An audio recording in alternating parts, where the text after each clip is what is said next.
guys, you're watching Cait Straight Up, and I am Caitlin, and today I'm going to show you how to make some bomb charbroiled oysters, but in your oven. We don't always have time to grill, we can't always get outside, so there is no reason why you can't make some really killer charbroiled oysters in your oven.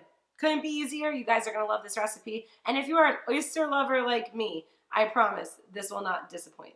So we're going to start out this recipe by making a butter sauce that is going to go in each and every one of our wonderful oysters.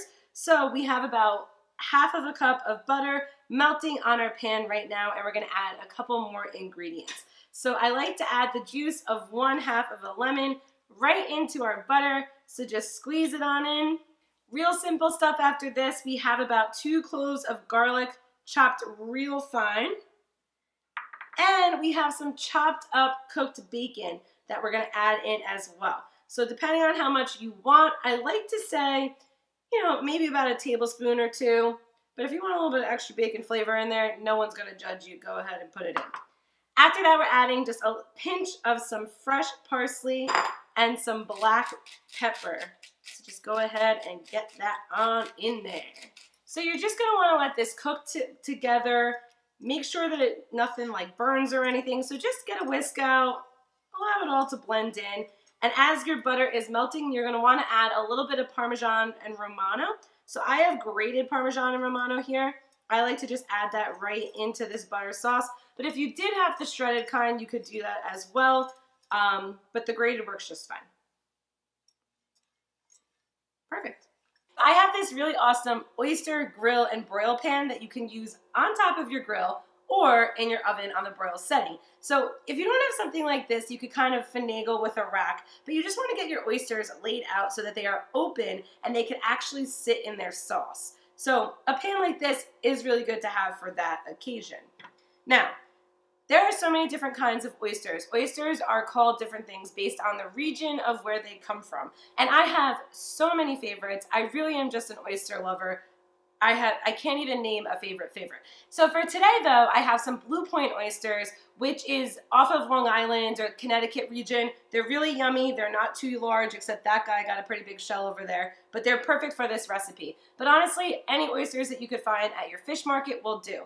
One other thing to note, if you got a friendly fellow at the fish market that will shuck them for you, go ahead and take advantage of that.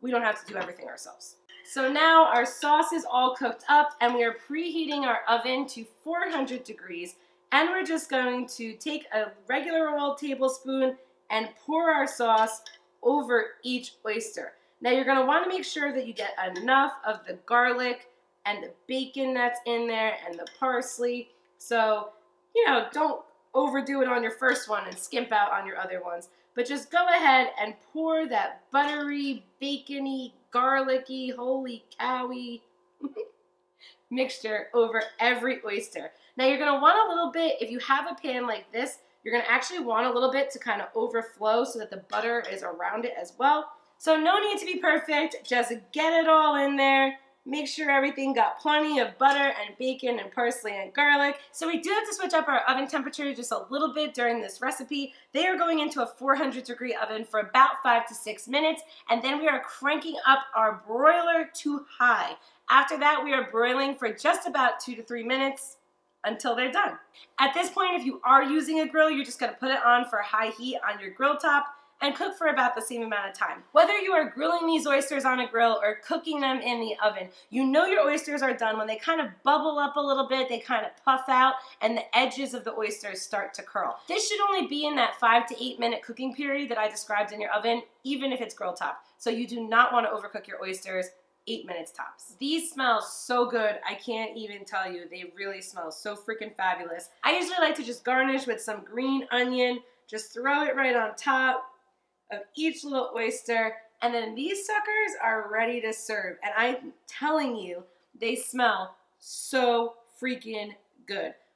Make sure to subscribe to Cait Straight Up for more recipes like this one every Tuesday. I cannot wait to dig into these charbroiled oysters. I hope you like them too. Find me on Instagram and Twitter. And other than that, guys, I will see you next time. Bye-bye.